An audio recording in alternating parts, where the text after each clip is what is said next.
Muito boa tarde a todos. Nossa, mas que boa tarde tão fraquinho, tão... Podemos tentar outra vez? Esse é mais calmo. Muito boa tarde. Agora só os desencarnados responderam. Vamos ver se os encarnados estão boa tarde. Boa tarde, gente. Nossa, vamos estar... Bom. Queremos dizer da nossa alegria estarmos aqui, nessa cidade, para conversarmos, trocarmos ideias, refletirmos sobre os ensinamentos do médico Jesus. O que nós vamos falar está basicamente contido neste livro nosso aqui, O Médico Jesus, e em mais duas obras nossas que nós tratamos também a respeito de Jesus, que é Alguém Me Tocou, e O Amigo Jesus. Obviamente que esse enfoque do amigo Jesus, do médico Jesus, ele leva mais em consideração a questão da saúde e da doença. Antes, então, de a gente poder falar e pensar como Jesus pode atuar e como é que ele atua nesse campo, nós precisamos, inicialmente, refletir um pouquinho a respeito da questão da saúde e da doença em nossa vida e do que efetivamente estar saudável ou que é estar doente, por que é que nós adoecemos. Só para fazer uma pesquisa aqui, quem aqui está doente? Levante a mão, por favor, só para saber. Acho que metade do auditório? Acho que um pouco menos, né? 40% do auditório está doente. E os outros 60% estão mentindo. E agora eu vou ter que dizer o porquê, né? Do ponto de vista da ciência, o conceito da Organização Mundial da Saúde,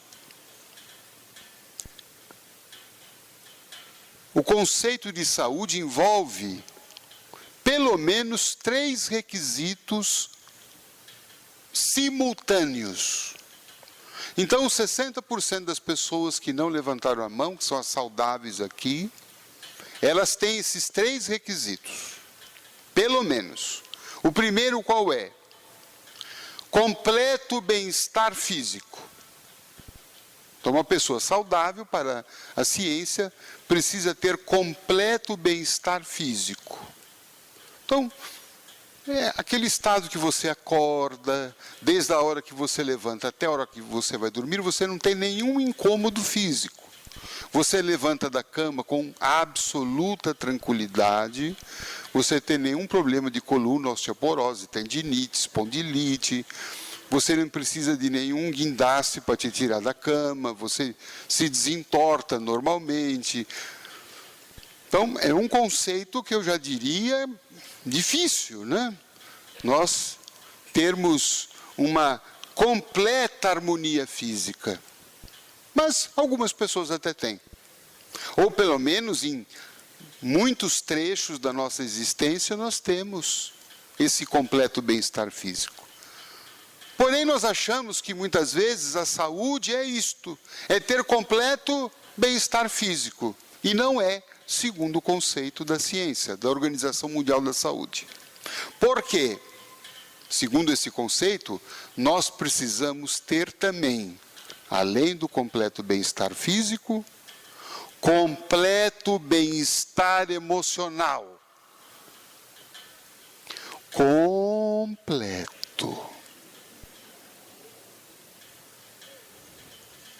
Então, é aquele indivíduo que é zen, equilibrado, não tem crises de humor, não sofre de depressão, neurose, não tem transtornos de afetividade, não tem depressão, não tem toque, não tem distúrbio de afetividade, não tem irritabilidade crônica, mau humor crônico. Eu não sei então se seria caridoso eu formular outra vez a pergunta, mas eu farei. Quem aqui está doente, levante a mão. Glória a Deus.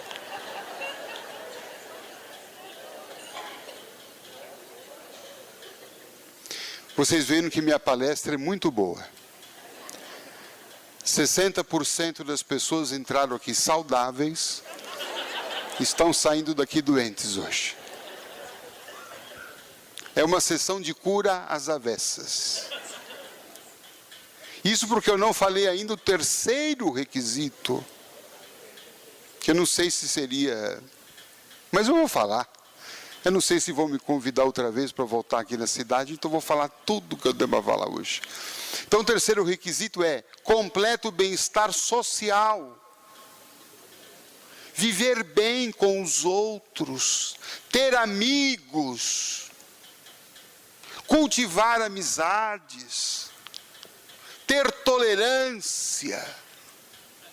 Se você vai a um psiquiatra hoje, talvez uma das primeiras perguntas que ele vai fazer para medir a sua sanidade mental é o seguinte: você tem amigos? Quantos amigos você tem? Se você disser para ele, eu não tenho amigos, ele já vai dizer, esse aí vai ter que tomar Rivotril hoje. Alguma coisa está errada. Baixa tolerância à frustração. A pessoa ouve o não, ela já surta. Se dar bem com a natureza, tratar bem os animais, tudo isso é saúde social. Portanto, a conclusão que nós chegamos, inevitável, mas necessária, é a de que todos nós estamos doentes. Todos nós. Por isso que os espíritos superiores falam que a Terra é uma escola, mas além de escola é também um hospital. E é bom que a gente se considere também alguém que está internado nesse hospital. E eu acho que nós, os espíritas, estamos na ala da psiquiatria. Sem querer ofender a quem quer que seja.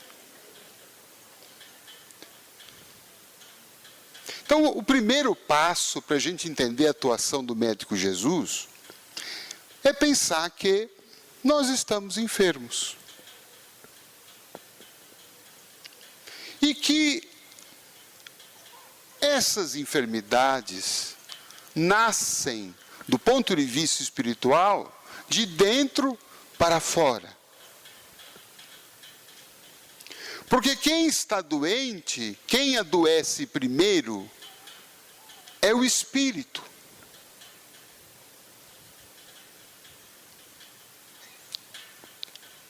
E uma vez adoecido, esta sombra da doença se abate e acaba se refletindo sobre o corpo. E em regra, a medicina materialista geralmente vai buscar o quê? A cura do corpo. Só que nós estamos tratando dos efeitos, que são importantes.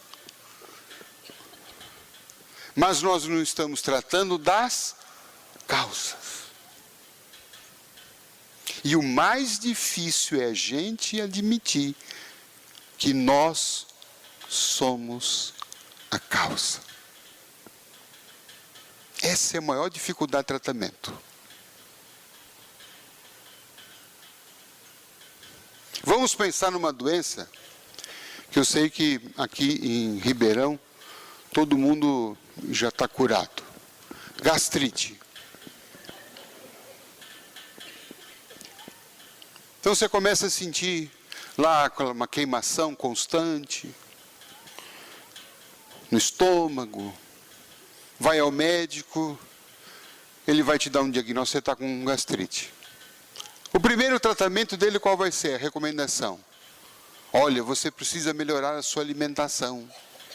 Você não coma mais torresmo, não beba mais chope, não toma isso, não come aquilo. Aí você come chuchu, você come abobrinha, você come repolho, essas coisas muito saborosas, né?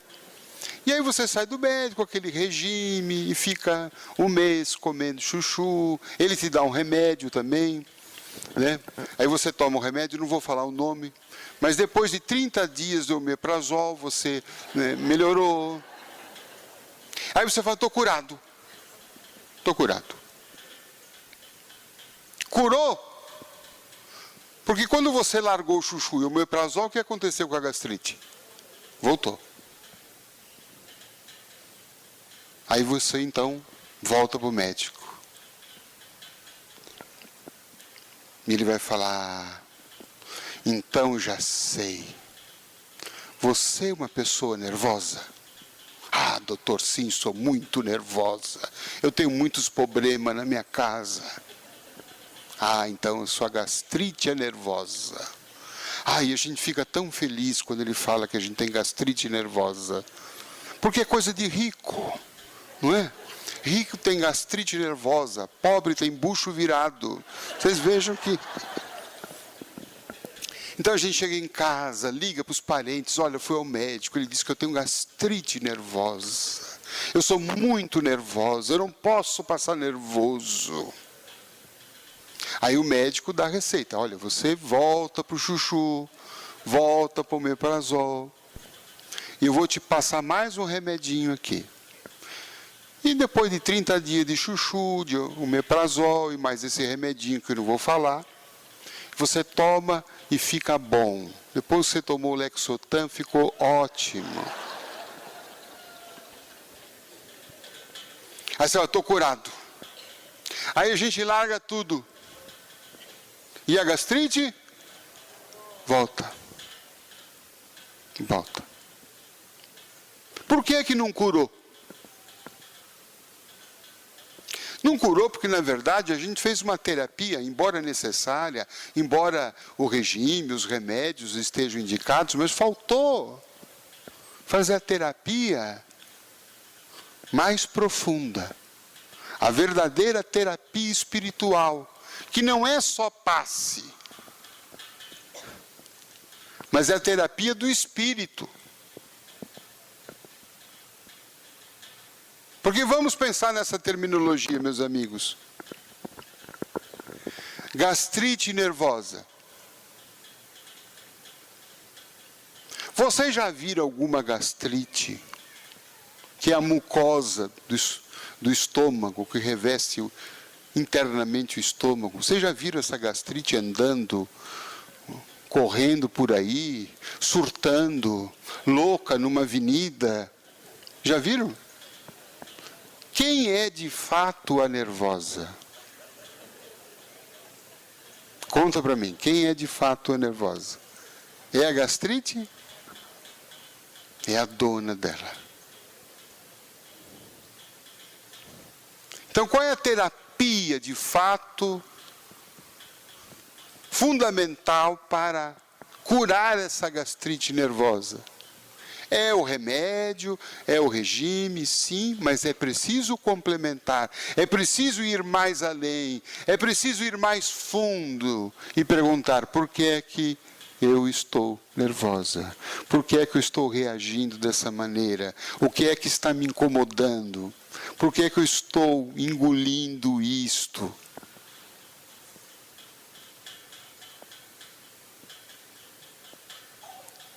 Então, quando nós vamos pensar numa terapia com o médico Jesus, nós nunca podemos pensar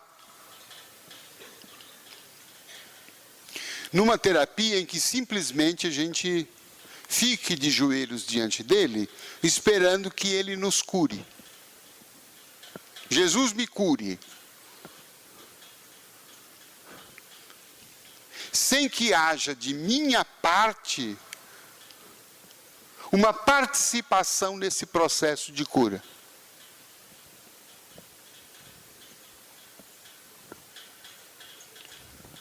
Nós vamos ver aqui no Evangelho, Mateus dizendo o seguinte: e percorria Jesus todas as cidades e aldeias, ensinando nas sinagogas, pregando o Evangelho e curando as enfermidades. Percebe aqui? Duas ações que Jesus fazia no campo da cura. Ele pregava o Evangelho e curava as enfermidades. Então, esse Jesus médico, que curou muita gente e que quer continuar curando, porque o apóstolo Paulo diz que Jesus é o mesmo ontem, hoje e sempre, ele continua fazendo a mesma coisa. Ele quer nos curar, mas ele está também pregando, ele está falando, ele está ensinando.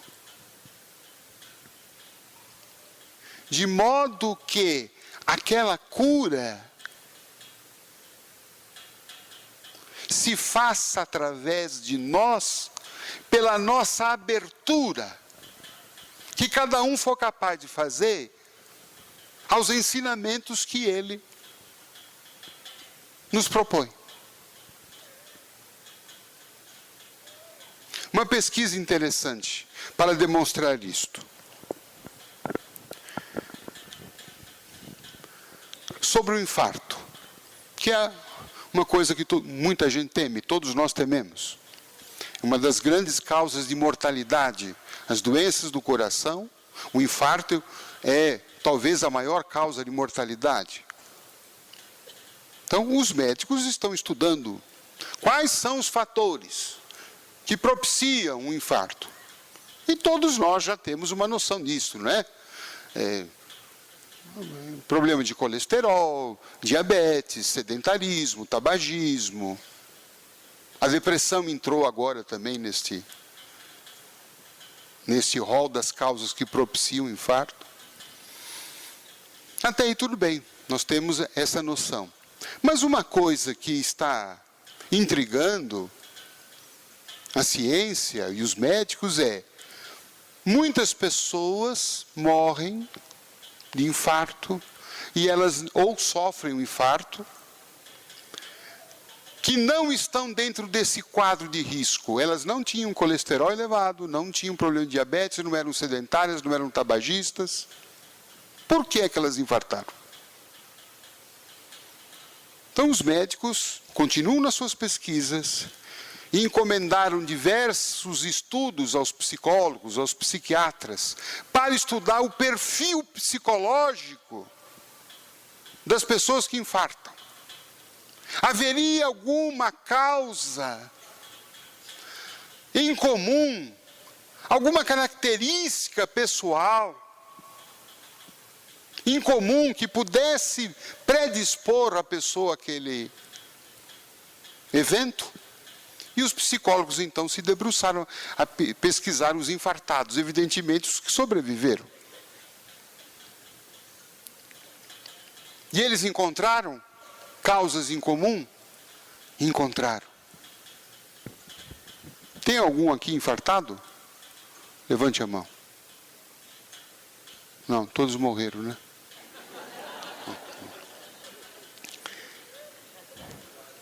Essa pesquisa foi feita na Universidade Federal de São Paulo e o resultado dela é o seguinte: a grande maioria dos que infartaram tinham alguns aspectos emocionais em comum. Primeiro, eram pessoas altamente competitivas. eram pessoas profundamente perfeccionistas. Aquelas que querem tudo nos mínimos detalhes. Que nunca nada está bom, que sempre poderia ter sido mais, eu poderia ter feito mais, e eu me esforço para fazer mais. São pessoas também que não levam desaforo para casa. São pessoas explosivas, coléricas, mal-humoradas e que ficam ruminando as coisas. Algum candidato ao infarto?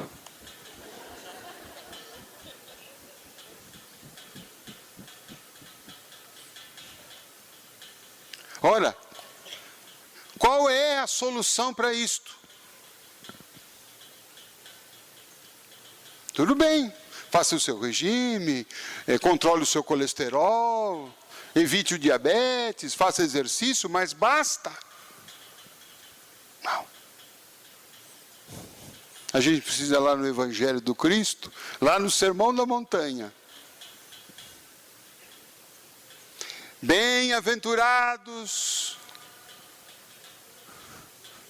Aí tem vários remédios. Porque basicamente, nesse contexto da pesquisa, dá para se ter uma ideia que esses que infartam, é claro que tem as exceções, mas a maioria são pessoas explosivas. Por isso que o coração que explode, a veia rebenta, estourou o vaso na cabeça. Qual é a característica disso, essa pessoa que explode? Por que ela explode? Por que ela fica brava? Por que ela surta? Por que ela tem melindre? Por que ela tem choque nervoso? Porque ela é? Alguém falou? Orgulho. O que é isso senão? Orgulho. O ego hipertrofiado, como diz Emmanuel, que a nossa maior doença é a hipertrofia de ego. A gente se acha que é muita coisa. A última bolacha do pacote. O último Gatorade do deserto. A pessoa mais importante. Como ele não me olhou? Como ele não me viu? Como ele pode falar isto de mim? Quem ele pensa que é? Em cada choque desse é uma explosão interna. É a pressão arterial subindo. É a adrenalina. E aí, esse excesso de adrenalina, fruto do sistema nervoso, ele faz com que os vasos e artérias, eles o quê? Se contraiam. Imagine o cano ficando mais fino. E em contrapartida, o coração, por conta da adrenalina, bate mais rápido. E aí o sangue circula mais rápido. Olha que combinação explosiva. Veias e artérias comprimindo e sangue circulando em maior velocidade e quantidade. Se encontrou um torresminho, uma picanha no caminho, problema. Desencarna.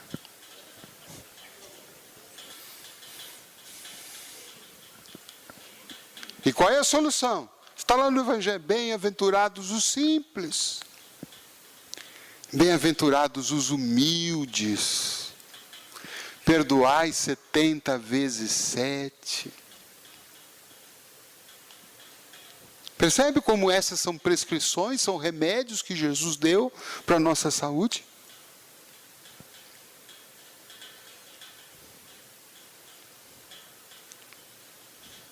O perdão, então, uma tática, um remédio, uma terapia hoje que vem sendo pesquisado em muitas universidades.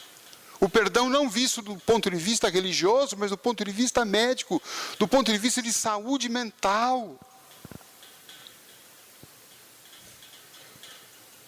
Como ele é fundamental para a nossa saúde física e mental.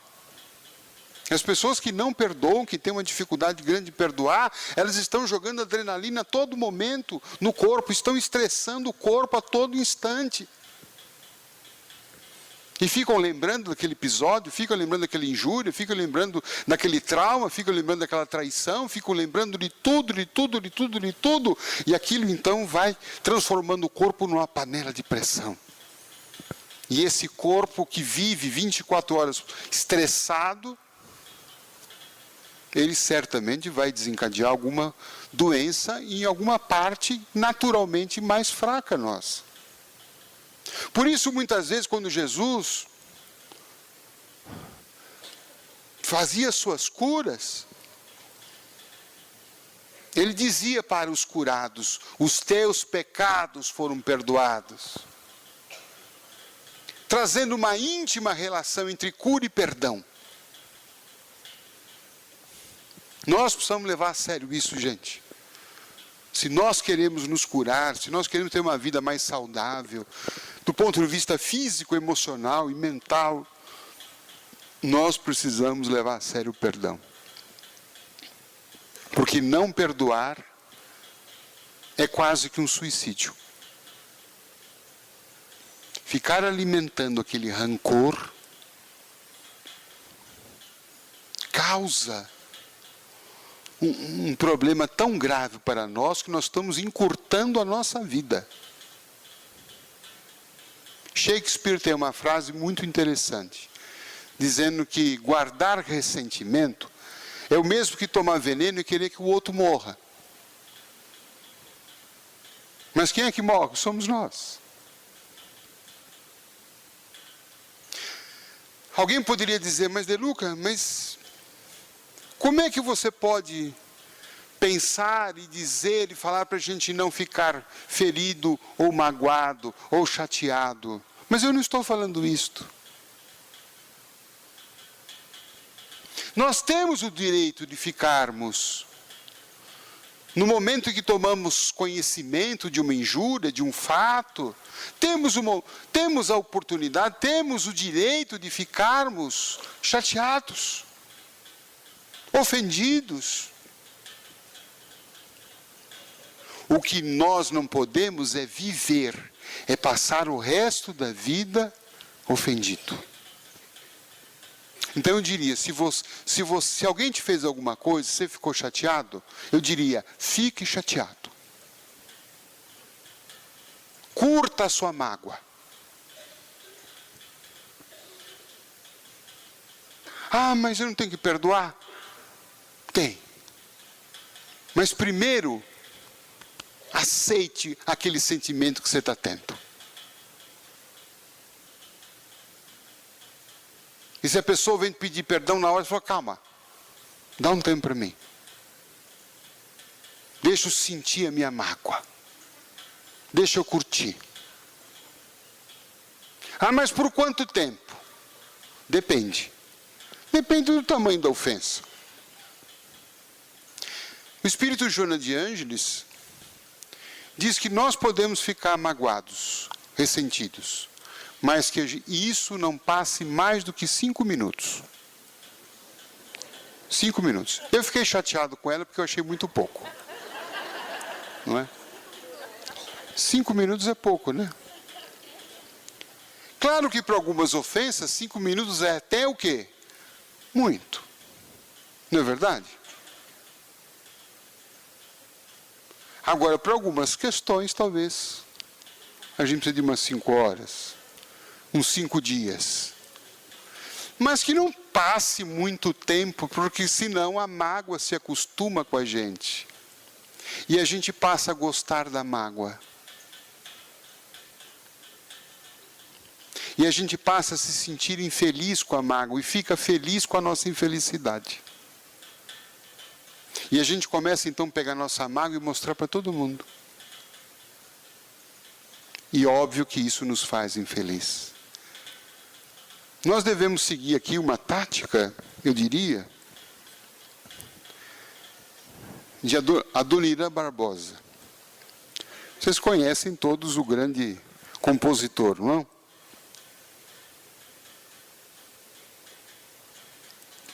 Ele tem uma música que eu acho interessante, Samba do Ernesto, vocês conhecem? Veja o processo. O que aconteceu nessa música?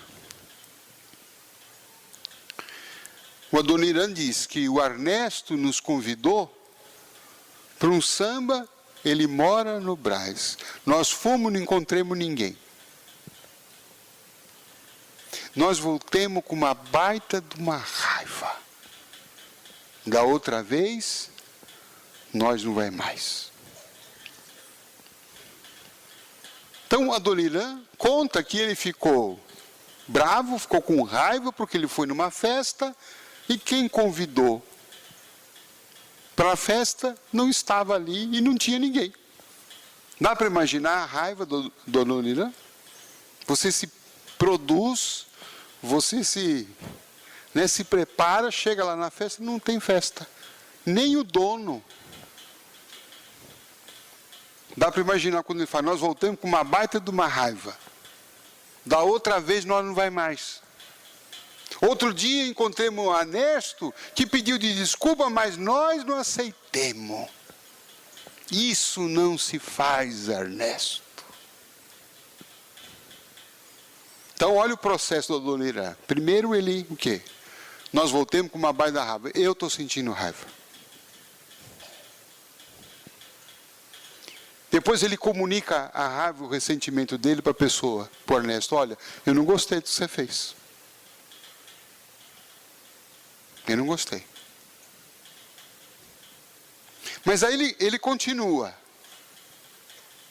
Outro dia encontramos o Ernesto que pediu de desculpa, mas nós não aceitemos. Isso não se faz, Ernesto. Aí ele já vai dando a volta. Nós não se importa.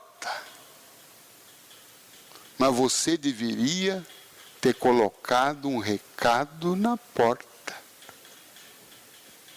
Percebe como ele já está num processo virando? Quer dizer, ele expôs o sentimento, e aí então ele vai para o entendimento.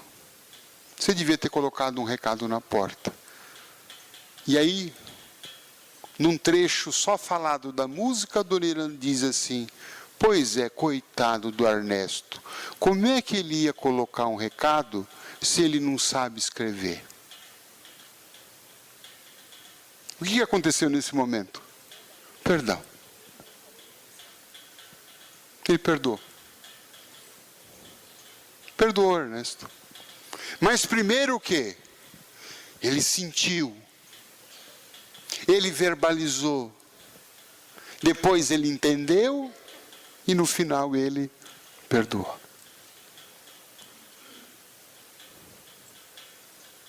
Nós precisamos fazer isto.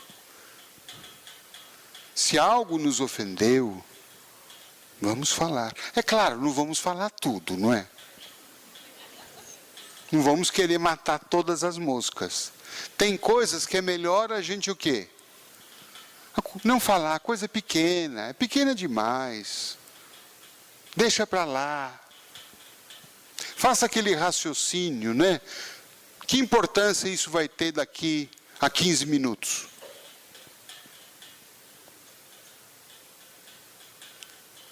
Uma vez eu estava na fila da farmácia, a hora do almoço, estava com fome e dor de cabeça. Comprei um remédio e fui para a fila. Fila grande. Você sabe que fila é um grande termômetro da nossa reforma íntima. Né? Você quer saber se alguém é evoluído, vê como ele se comporta na fila. Né? E fila mexe, né? Para mim mexe muito com a minha espiritualidade. Eu vou ficando assim, né? Muito abalado, né? Muito tempo de fila. Quando foi a minha vez de ir no caixa pagar, 2 jovens atravessam a minha frente, furam a fila. e passaram no caixa. Aquilo me deixou altamente furioso. E eu levantei o dedo, ia dar um bom sermão naqueles moleques. Mas quando eu levantei o dedo, uma voz de um amigo espiritual me fez exatamente aquela pergunta que eu falei: que importância isso vai ter daqui a 15 minutos?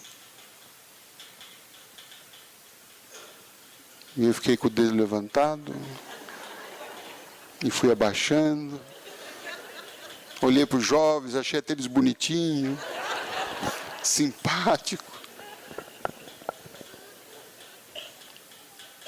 Você tomou uma fechada no trânsito, que importância vai ter daqui a 15 minutos?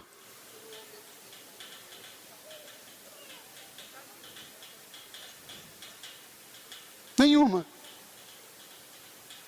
Então tem muita coisa que naquele momento vem forte, mas se a gente for analisar mesmo, não vale a pena.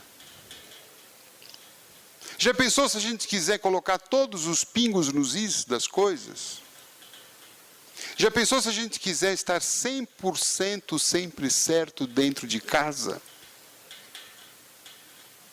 Já pensou você brigando com todo mundo, porque brigar com a toalha molhada em cima da cama, brigar porque o jornal não ficou em 33 graus de latitude norte que você queria, brigar porque a comida não saiu às 11 horas e 58 minutos como você há 30 anos está acostumado, brigar porque a tua cunhada não devolveu a Tupperware para você.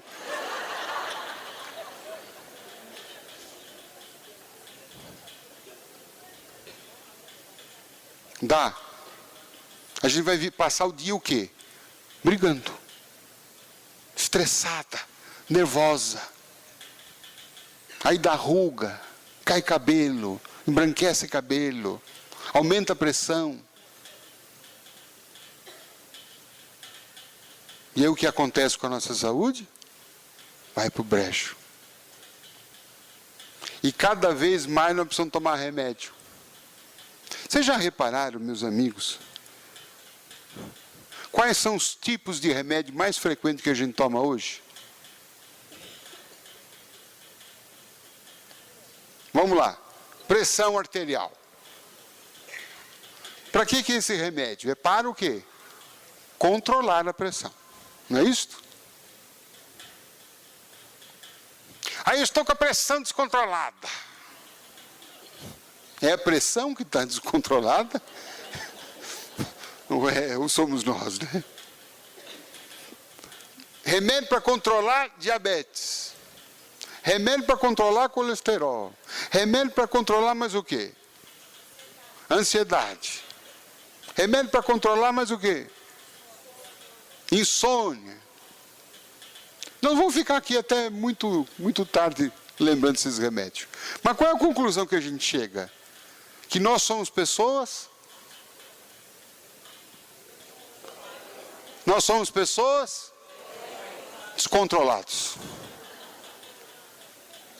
A gente é um pouco mais controlado quando está no centro.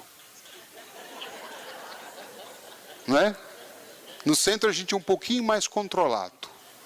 Porque está lá com os mentores, mandando aquelas energias boas, não é? E lá a gente tem que fazer uma certa cara de espírito superior, não é? Até a nossa voz muda, já perceberam? Meus irmãos, muita paz. A gente fica um negócio assim muito mentor, né? E o pessoal que frequenta, né? Nossa, esse povo é anjo. Mas passa umas horas lá em casa com a gente. Você vê que os anjos estão tudo quase desencarnados. Mas enfim, nós somos descontrolados. É assim mesmo. Essa é a verdade. Vocês sabem, meus amigos, que eu li uma coisa muito interessante.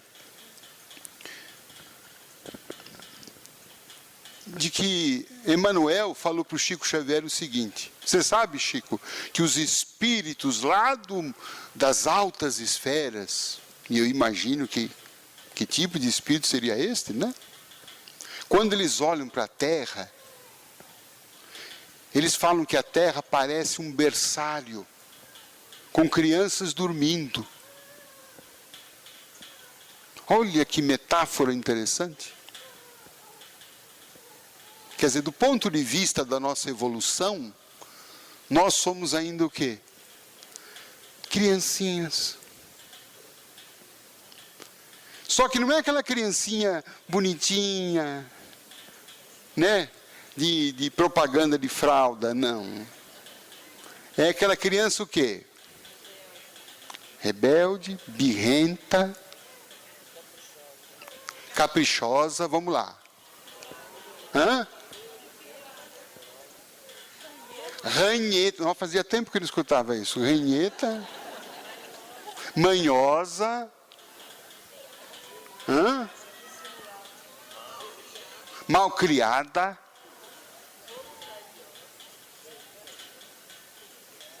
sem educação, então é por aí. Conhece alguém assim, gente? Percebe que a gente cresceu fisicamente, mas muitas vezes o nosso comportamento emocional é de criança ferida, zangada, irritada, birrenta, mandona e manhosa. Por isso que a gente tem tanto destempero. E por isso que o Espiritismo veio à Terra com a principal mensagem que é: gente, vamos crescer. Esta, em síntese, é a mensagem. O Espiritismo vem nos trazer a mensagem de crescimento interior. Precisamos deixar de ser criança. E o principal fato qual é o principal crescimento? A criança, ela acha que só vive ela no mundo. Não é isso? A criança vê só ela. E pessoas que estão ali que devem o quê? Fazer tudo por ela.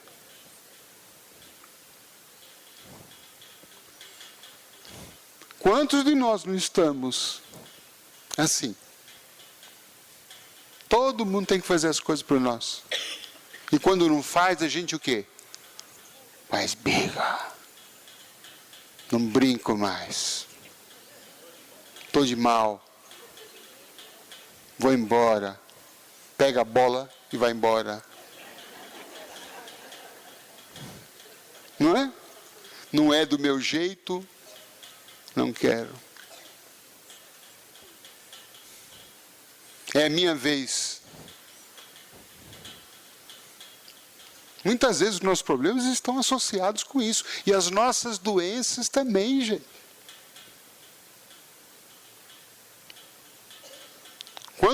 Por isso que o Emmanuel fala que a gente tem hipertrofia de ego. É criança que tem ego hipertrofiado. Ela só vê a ela. O mundo tem que girar em torno dela. As necessidades só são dela. Ela não enxerga ninguém. Não vê ninguém a não ser ela. Eu estava com uma pessoa conhecida, internada, estava num tratamento de quimioterapia e estava tendo muitas náuseas. Comentei esse fato com um parente. Olha, você viu? A fulana está lá com quimioterapia, está tendo muitas náuseas, está sofrendo muito, está tendo muitas náuseas. A pessoa virou e disse assim: você não sabe as minhas náuseas. Porque eu tenho isso, porque eu tenho aquilo, porque eu tenho enjoo, eu tenho isso. Eu fiquei olhando e falei: meu Deus. Ela não vê. Ela não enxerga.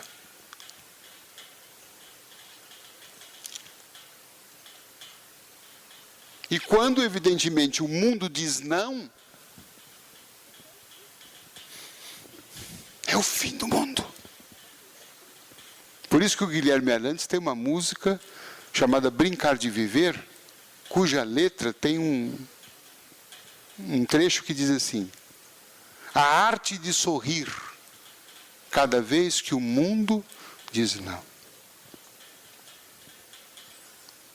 Mas para isso é preciso o quê? Crescer.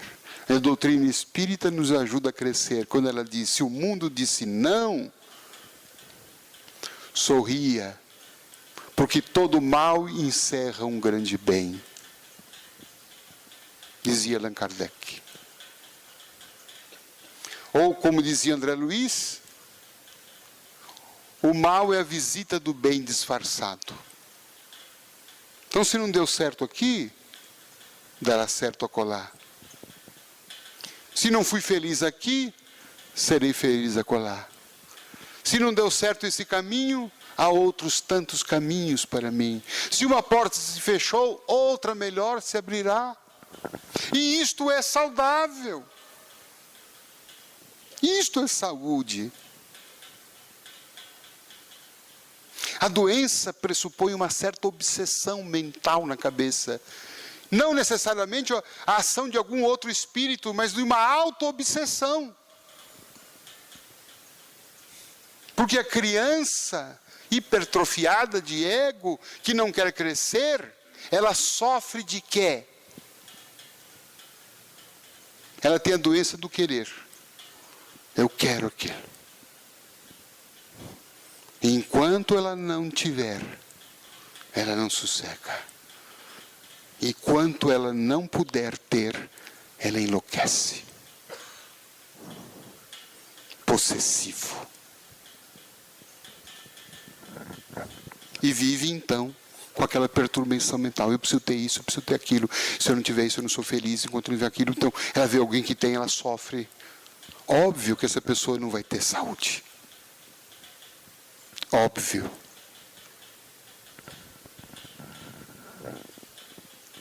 Vocês percebem, então, a ação curativa de Jesus? Perdoa, tolera, compreenda, cresça. E se modifique. Porque esta é a grande questão da mudança interior.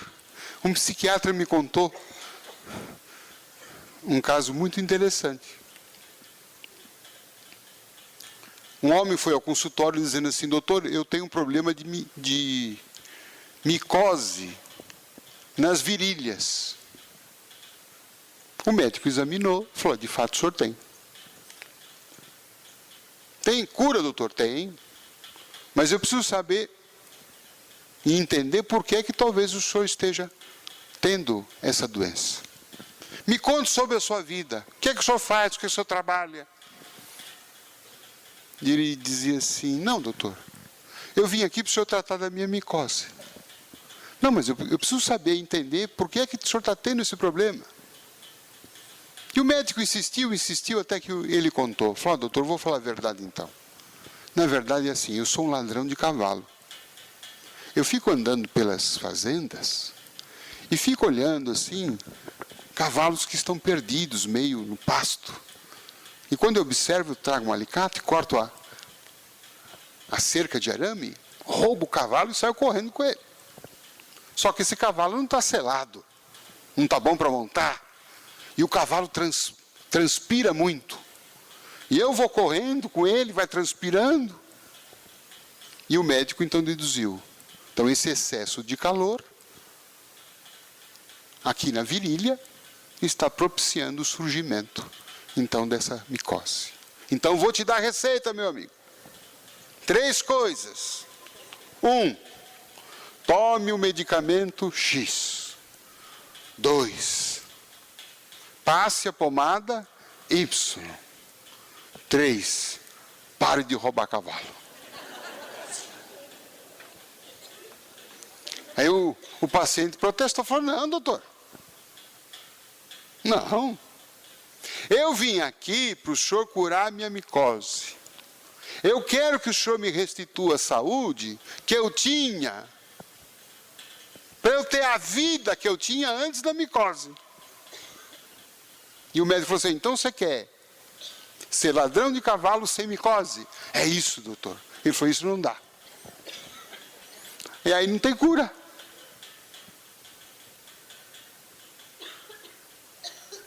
Eu acho que, de certa forma, nós queremos isso, não queremos, meus irmãos?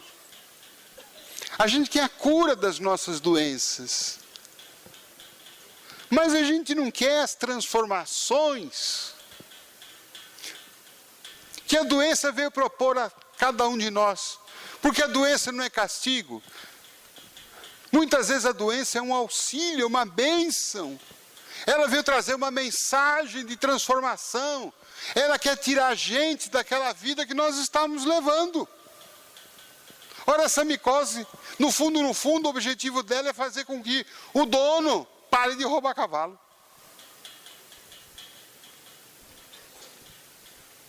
Tem algumas pessoas que me procuram no centro, ou me escrevem, estão com doenças graves. Chegam lá no passe, no tratamento espiritual. Estão com câncer. Eu falo, você quer ser curada? Ah, é o que eu mais quero. E eu pergunto, para que você quer ser curada? Por que você quer ser curada? Ah, porque eu quero voltar a minha vida de então.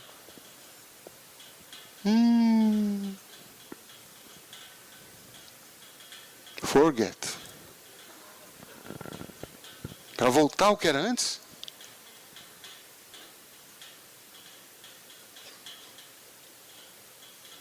Você quer a cura? Sobreviveu um infarto. Quero melhorar. Para voltar a ser o quê? O que era? O nervoso, o perfeccionista, o competitivo, o estressado, o agressivo, o impaciente. É para isso que a gente quer a cura?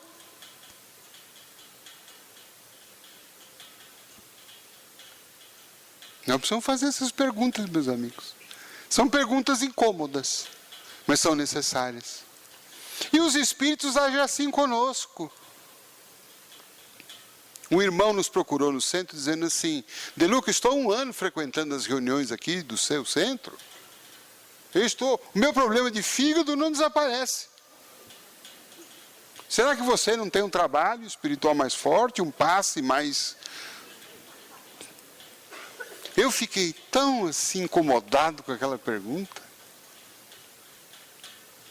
E um dia nas minhas orações, pensando nele, um benfeitor amigo me disse assim, meu filho, pergunte para o nosso irmão, qual é a primeira coisa que ele faria se ele recebesse a cura? E eu perguntei.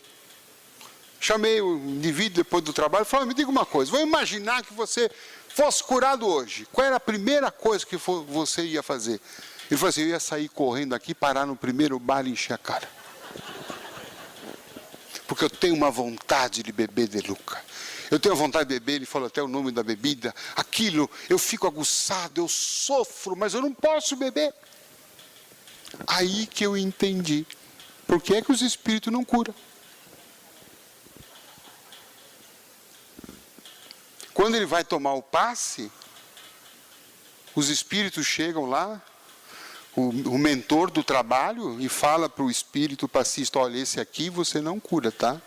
Você só dá uma aliviada por fora, porque se curar é a morte.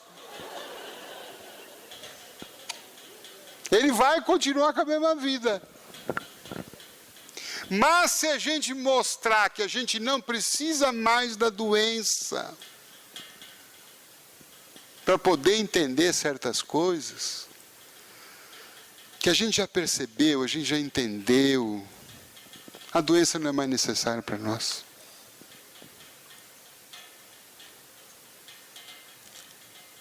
A gente já ficou calminho. A gente já não dá mais importância exagerada às coisas que a gente dava antes. A gente não fica tão bravo, tão exaltado. A gente já expressa os nossos sentimentos. A gente não fica guardando tudo. A gente é capaz de dizer o que está sentindo. Porque a doença tem isso, se a boca cala, o corpo fala. Quantas vezes, no âmbito do relacionamento, está aquele conflito difícil, a relação que está deteriorada, mas muitas vezes um dos cônjuges, geralmente a mulher, fica quieta, não fala. Porque ela foi educada a pensar que falar é brigar. Não, eu não posso brigar lá em casa. Mas não é brigar, é falar. E ela não fala, e o problema não se resolve, mas ela continua sentindo.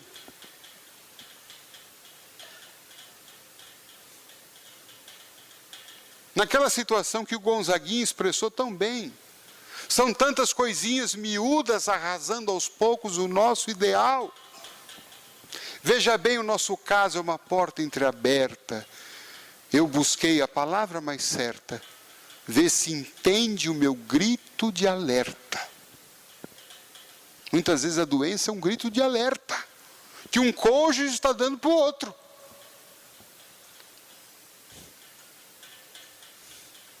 Está querendo dizer, olha para mim.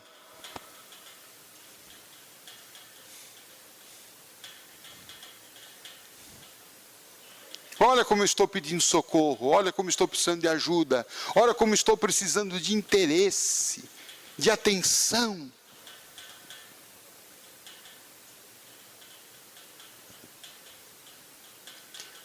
Continua o Gonzaguinha dizendo, veja bem, é o amor agitando o meu coração. Há um lado carente dizendo que sim. E esta vida da gente gritando que não. Veja, há um lado carente dizendo que sim. Se esse lado carente não for resolvido, nós vamos adoecer.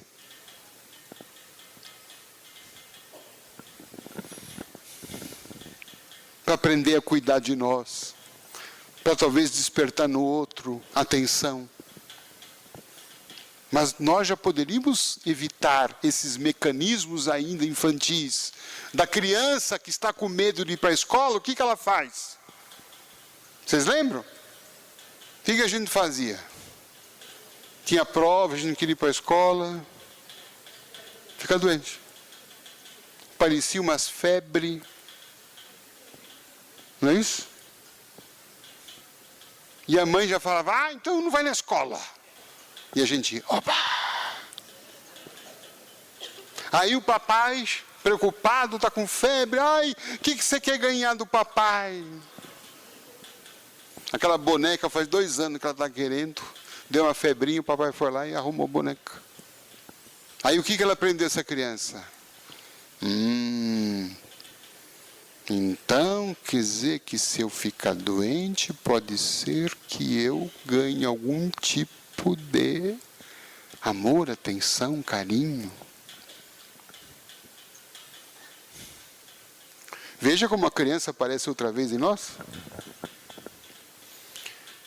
Mas vocês acham isso saudável, gente? A gente tem que passar por isso?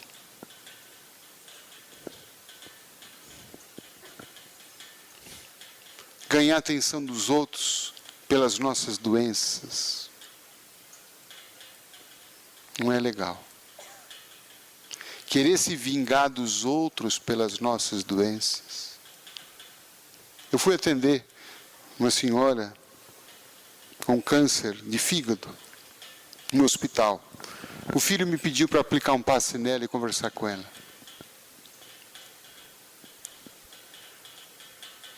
E aí então apliquei o passe, ela muito refratária. E eu perguntei, a senhora por dentro sente algum conflito? Eu sinto. Por que a senhora sente? Raiva. Eu tenho muita raiva. E é engraçado que, segundo a medicina chinesa, a raiva é uma emoção que deságua no fígado. O fígado é um para-raio de raiva. Eu falei, raiva de quem? Eu falei, raiva do meu marido. Foi o que ele fez. Ele me traiu. Eu falei, e a senhora, quando descobriu isso, não conseguiu encontrar um jeito de tentar resolver esse conflito? Eu não. Eu quero que ele veja como eu fiquei com o que ele me fez. Olha, gente, o mecanismo dessa irmã.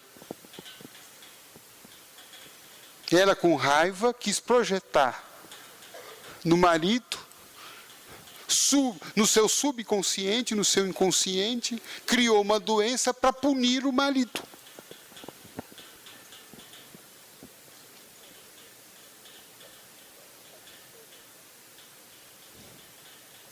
O pior de tudo é que ela não conseguiu o intento.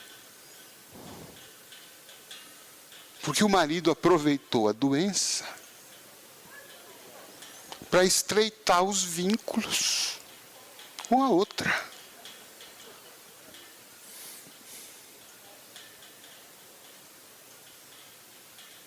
Veja que coisa. Aí eu dei um tratamento de choque nela. Ela falou assim, o que a senhora acha? Eu falei, acho que a senhora não escolheu a melhor tática. E qual seria a melhor tática? A do Evangelho. Ela falou assim, mas como assim? Perdoai. Eu perdoar aquela víbora, aquele homem, ele me destruiu. Eu falei, ele não. A senhora está se destruindo. Ele até que está muito bem. Inclusive, a outra já está visitando a sua casa. Ela disse, jamais. Eu falei, então acorde para a vida. Se recupere.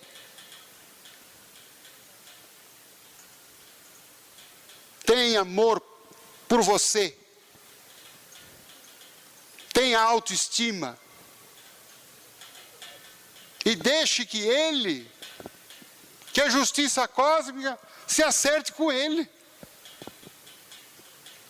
Você sabe que aquilo caiu nela como um raio. E a ideia de que a outra estava prestes a tomar posse da casa dela. E eu apimentei um pouquinho, porque eu falei, ela deve estar usando as suas joias já.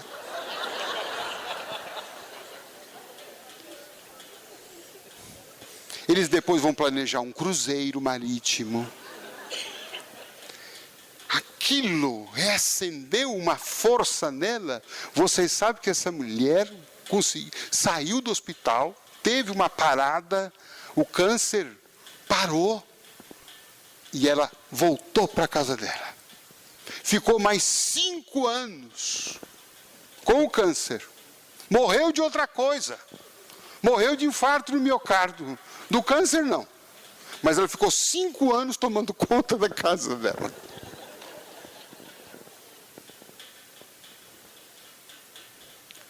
E o marido, surpreso, passou aqueles 5 últimos anos vivendo com ela. Veja como as coisas são fruto daquilo que está no nosso íntimo. Por isso que os Espíritos falaram, conheça-te a ti mesmo.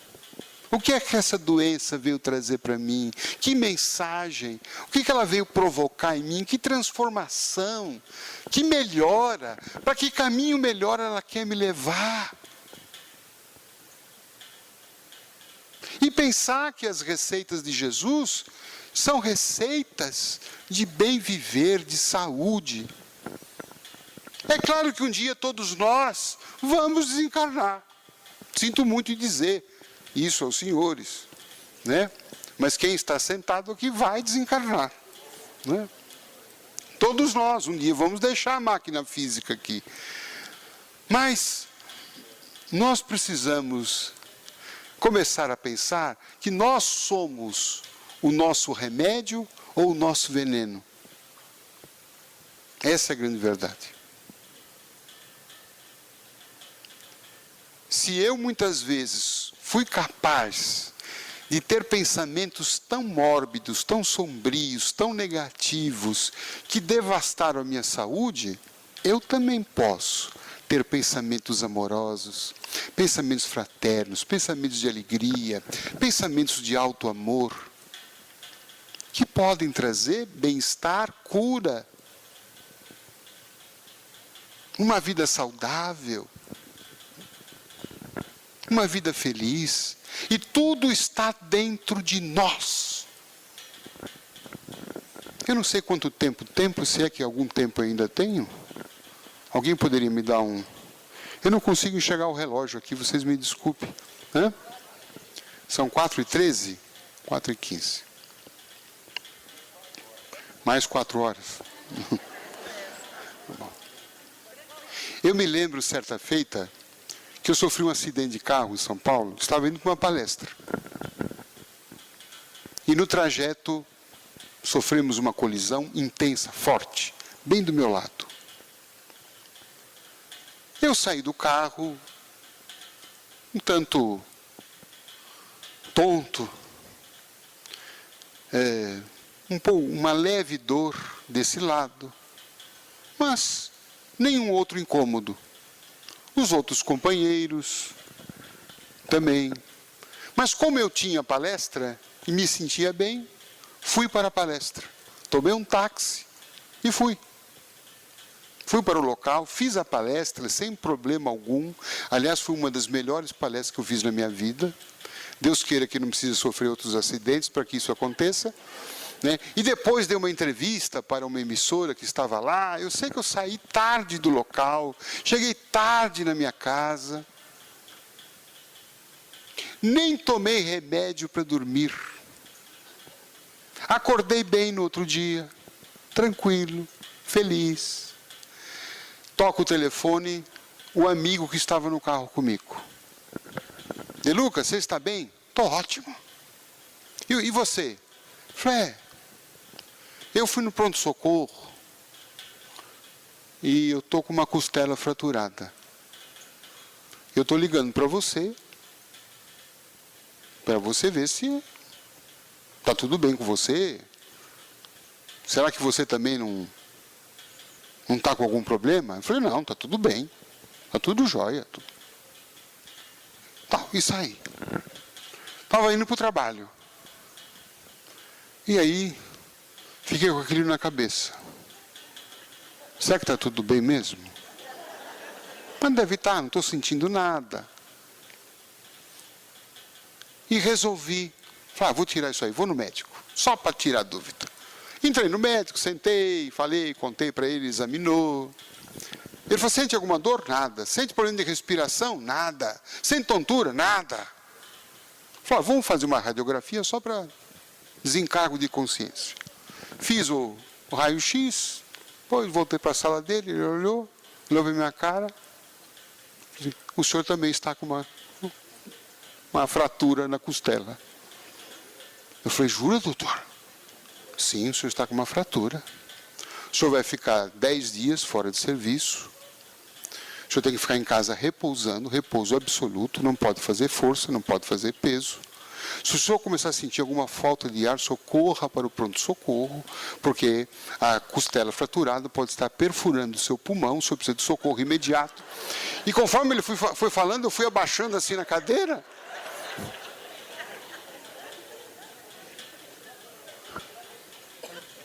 E eu saí do pronto-socorro, gente, mal consegui andar. Eu me arrastava. Liguei para casa e falei lá para minha mulher, olha, vem me pegar, porque eu acho que eu estou morrendo. E fui para casa, sentei, fiquei lá uns 3, 4 dias, pensando que a morte ia chegar. Comecei a sentir dor, sei tomar remédios fortíssimos, até que me caiu, né? Falei, meu Deus do céu, eu fui para o médico, eu não tinha nada. Saí do médico, saí com tudo. É claro que eu precisava ter a cautela mesmo. Mas eu estava superdimensionando e dando um efeito e sentindo corporalmente produções da minha mente. Então, quantas vezes nós estamos fazendo isso conosco? Nós precisamos usar esse laboratório de remédios, de endorfinas, para fabricar saúde em nós. Claro que vamos ter desarmonias, mas uma mente saudável, uma mente tranquila, uma mente feliz, uma mente otimista. Por isso que Jesus muitas vezes falava da importância da fé na cura. Quantas vezes ele falava para a pessoa, a tua fé te curou. Vocês lembram de várias passagens nesse sentido? Veja que grandeza de Jesus. Ele não diz para as pessoas, como o caso lá da mulher com hemorragia, fui eu que te curei. Ele diz para ela, a tua fé te curou. Ora, gente, se Jesus fala que a fé nos curou, a falta de fé pode nos adoecer ou pode até nos matar. Está lá no atestado de óbito, causa mortes, falta de fé. Falta de fé.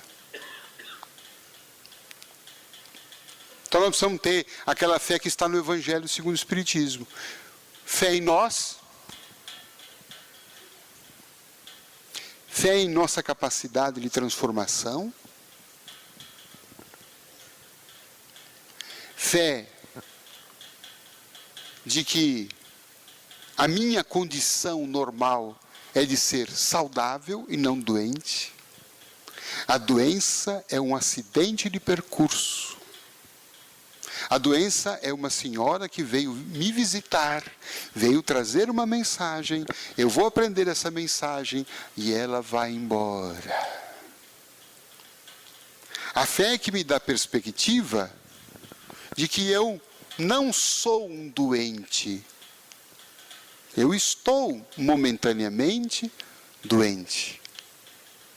Perceberam a diferença? Se eu digo, eu sou um doente, eu sou depressivo, eu falo, ai meu Deus do céu, a pessoa diz que é. Como é que nós vamos modificar isso? Ela assumiu a personalidade. Eu sou depressivo. O Dr. Bernie Siegel, que é um cancerologista famoso americano, diz que ele tem 2 tipos de pacientes. Uns que dizem assim, doutor, eu tenho câncer. Outros dizem, doutor, eu sou um canceroso. Ele diz que os que se curam são os do primeiro grupo. Porque tem. E quem tem, pode deixar de ter. Agora, aquele que é, ficará, enquanto entender que é. Porque, na verdade, o que eu sou uma essência divina, centelha divina, criado à imagem e semelhança de Deus. Portanto, eu sou luz, eu sou saúde. Posso, em alguns momentos, perder esse estado de harmonia, posso, pelos desgastes inevitáveis dos mecanismos biológicos, adoecer, mas o meu estado natural é o da saúde. E eu continuo vivendo, apesar dos meus problemas. Vejamos, Chico Xavier chegou a tomar 32 comprimidos por dia. E quando eu perguntava para ele, Chico, como é que você está de saúde? Estou melhorando. Estou a cada dia melhor. E as pessoas falam, mas Chico, como é que você, tomando 32 comprimidos, como é que você fala que você está melhorando? Estou melhorando sim. Estou melhorando para convencer, para educar as minhas células. Porque se eu digo que estou mal, que estou pior, que a doença está se alastrando, as minhas células ouvem aquilo, porque minha mente não está alojada só no cérebro, a minha mente está em cada parte, em cada célula do meu corpo. Portanto, quando eu tenho um sentimento feliz, todo o meu corpo compartilha aquela felicidade. As minhas células estão sorrindo. Mas quando eu tenho medo, quando eu tenho raiva, quando eu persisto na rebeldia, na mágoa, no ressentimento, todas as células partilham aquelas emoções destrutivas, negativas, rompendo o equilíbrio que é o meu estado natural. Então vejamos a importância da fé em nós e da fé em Deus. Da fé no Pai, do nosso autor, do nosso Criador, do Criador de todas as coisas, do meu Pai querido, como diz Jesus, usando a expressão Abba, Pai, Pai querido, Paizinho, esse Pai que me socorre, esse Pai que vela, esse Pai que me mantém a integridade de tudo e de todos. Então, esta fé que nós precisamos recuperar. Aquela fé que uma senhora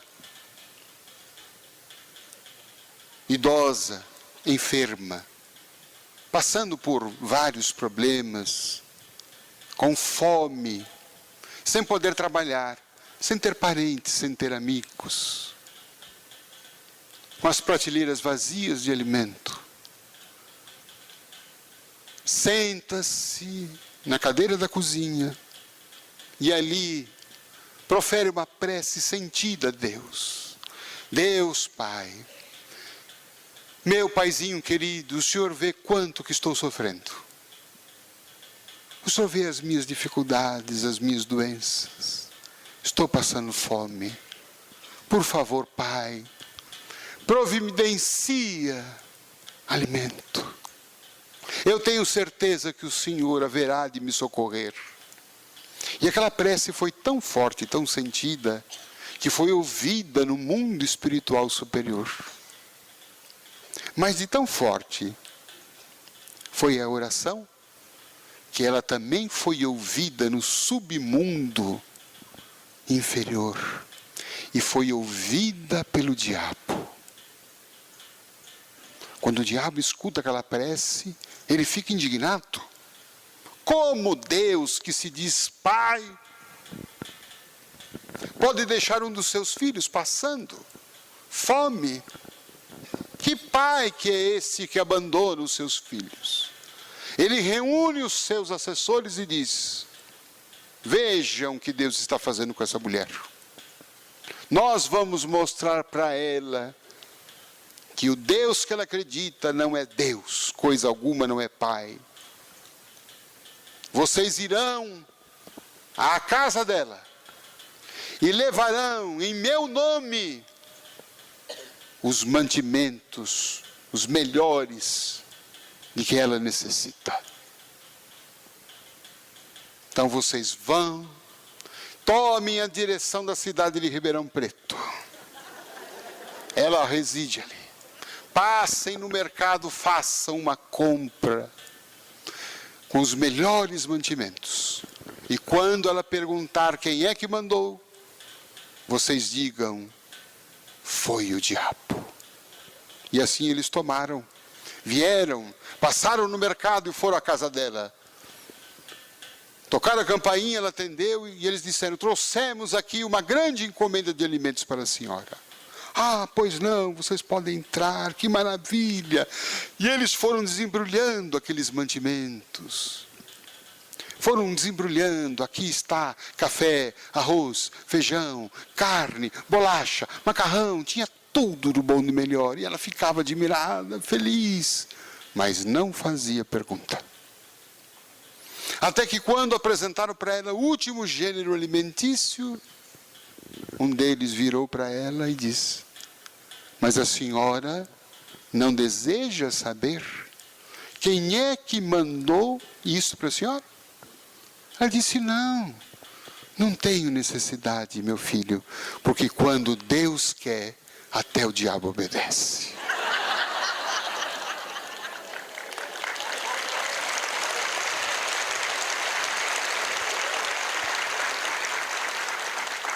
Então é esse Deus que Jesus nos apresentou. Um Deus que muitas vezes nos manda doença para despertar o melhor em nós. Eu tenho visto muitas pessoas passarem por tormentas grandes, tormentas de saúde, e depois que fizeram grandes transformações em suas vidas, eles disseram: bendito foi aquela doença, bendito foi o infarto e bendito foi o câncer, bendita foi a depressão, que me fizeram enxergar o quanto que eu era doente antes de adoecer.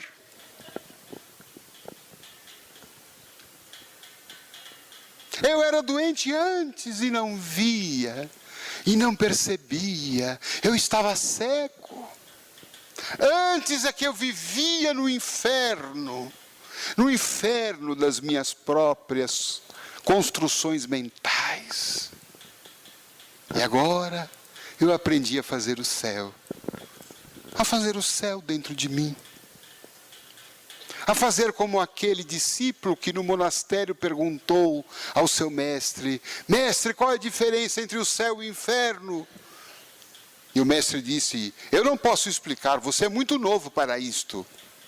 O discípulo ficou altamente nervoso, inconformado, puxou uma espada para agredir o seu mestre, e o mestre, vendo aquilo, disse: isto é o inferno. O discípulo se deu conta do seu erro. Nossa, quase que matei o meu mestre. Pegou a espada e colocou na bainha. E o mestre diz: isto é o céu. Então, meus irmãos, vamos tirar as facas, as espadas que estamos espetando em nós mesmos. Os ódios, as culpas, os melindres, a inveja. Vamos guardar tudo isto e vamos fazer com que o médico Jesus nos pede: ame. Ame. Não importa tanto ser amado quanto amar. Porque é mais feliz quem ama. Porque ao ser que ama, o fato de amar por si só faz com que ele se sinta bem. O fato de amar por si só já fabrica a endorfina, serotonina, que são os hormônios do prazer, do bem-estar. Agora, aquele que odeia, aquele que culpa, aquele que julga, aquele que condena, está colocando mais adrenalina, mais tóxicos em seu corpo, permitindo o surgimento de doenças. Enfim, ter saúde é entrar no céu. E quando eu morrer, meus amigos, eu vou para o céu. Mas quando chegar no céu, eu não vou estranhar. Porque ter passado esses momentos com vocês, já foi ter experimentado um pedacinho do próprio céu. Um beijo no coração de todos.